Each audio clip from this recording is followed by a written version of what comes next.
Ajaib, mega proyek besar mangkrak diselesaikan Jokowi. Presiden Joko Widodo selama pemerintahannya memang sangat fokus pada pembangunan infrastruktur.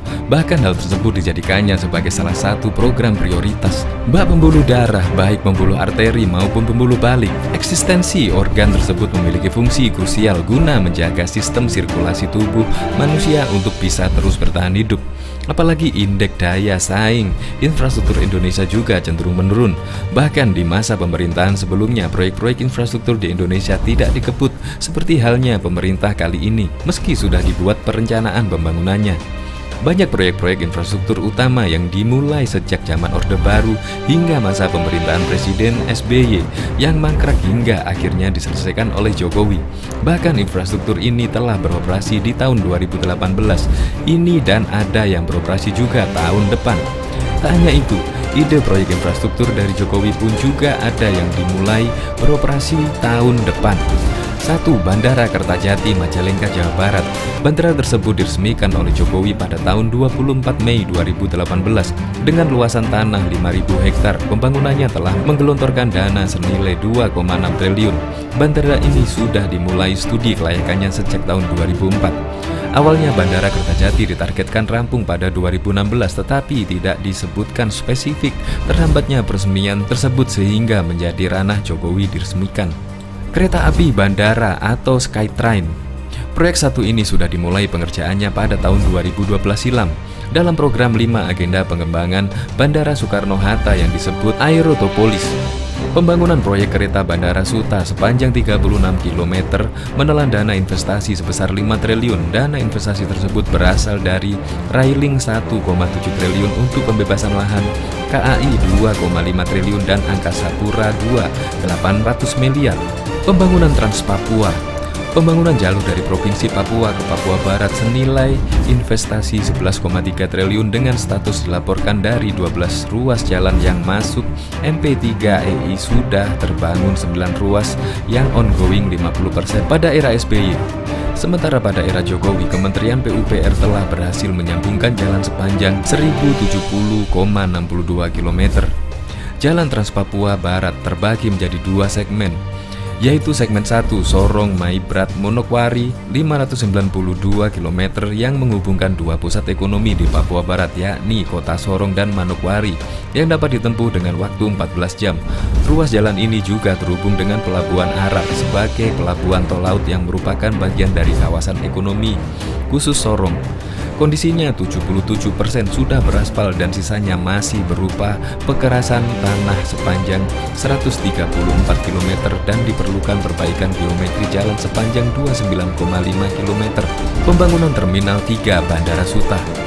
Pengembangan bandara itu menelan investasi senilai 26,2 triliun atau 600 juta dolar US. Pada era SBY sudah memasuki tahapan 54% pembangunan dan baru diresmikan oleh Jokowi pada 9 Agustus 2016 yang lalu. Terminal 3 Ultimate ini memiliki luas lahan 400.022 meter persegi dengan kapasitas 10 gerbang untuk penerbangan internasional dan 18 untuk domestik, 206 counter lapor masuk, 38 swakonder dan 12 counter backdrop, 2 hotel bintang 4, ruas pertemuan, toko bebas cukai, toko retail dan gedung parkir. Jalan tol Transjakarta. Proyek ini telah dicanangkan sejak 1996, namun ada 8 ruas tol yang belum terkoneksi. Kementerian PUPR menargetkan jalan tol Trans Jawa dari Merak hingga Pasuruan bisa digunakan pada musim liburan Natal 2018 dan Tahun Baru 2019. Selain itu, dalam rangka pengembangan wilayah yang lebih berimbang antara wilayah pantai utara Pantura dan pantai selatan Pansela Jawa, Kementerian PUPR akan membangun beberapa ruas tol baru seperti jalan tol Gede Bage, Tasikmalaya, Cilacap, dan jalan tol Semarang Demak. Jalan tol Gede Bage, Tasikmalaya, Cilacap yang diprakarsai oleh PT Jasa Marga dan PT Daya Mulia Tarungga Turangga sepanjang 184 km. Jalan tol dengan nilai investasi sebesar 46,60 triliun ini ditargetkan akan beroperasi pada tahun 2023. Jembatan Halte Camp. Jembatan yang berada di Papua tersebut telah dimulai peletakan batu pertama pada bulan Mei 2015 dan pemerintah mengupayakan agar jembatan itu dirampungkan pada akhir tahun ini.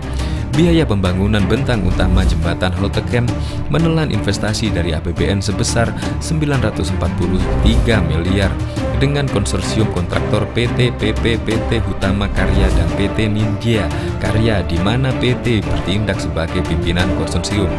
Jembatan halte Kem dibangun di atas Teluk Yotefa yang menghubungkan sisi halte Kem dan sisi Hamadi dengan panjang bentang jembatan 1.328 meter yang terdiri dari bentang utama 433 meter, jembatan pendekat 895 meter, dan jalan pendekat 7.410 meter.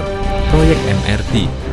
Proyek ini digagas sejak Jokowi masih menjabat sebagai Gubernur DKI Jakarta pada tahun 2003 silam. Kereta tersebut kan terintegrasi pada kawasan Bandara Hotel Indonesia HI Blok M hingga Lebak Bulus. Peresmian LRT. Ada dua proyek LRT yang diusulkan oleh Presiden Jokowi saat itu harus dibangun untuk mempersiapkan Asian Games 2018, yakni di Palembang dan Jakarta. Pembangunan LRT dengan nilai investasi sebesar 10,9 triliun di Palembang justru lebih dulu diselesaikan sejak dibangun pada Oktober 2015 dan mulai beroperasi Juli 2018.